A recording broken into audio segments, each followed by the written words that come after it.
Kawikaan 8:17-21. Iniibig ko silang sa akin ay umiibig, at ako'y natatagpuan ng humahanap sa aking masigasig.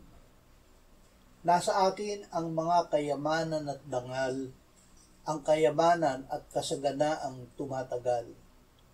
Ang bunga ko ay mas mabuti kaysa ginto, kaysa gintong mainam, at maigi kaysa piling pilak ang aking pakinabang.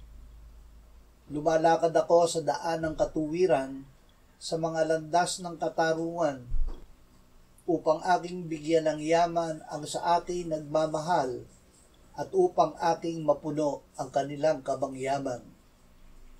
Hingin ang masaganang biyaya.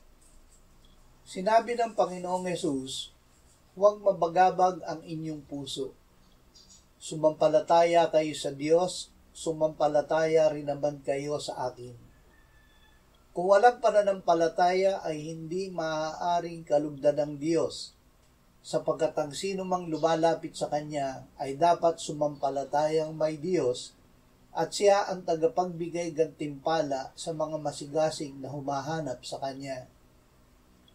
Inyong hanapin ang Panginoon habang siya'y matatagpuan, tumawag kayo sa Kanya habang siya'y malapit, lisanin ng masama ang kanyang lakad at ng liko ang kanyang mga pag-iisip, at manumbalik siya sa Panginoon at kanyang kaaawaan siya at sa aming Diyos, sapagkat siya'y magpapatawad ng sagana.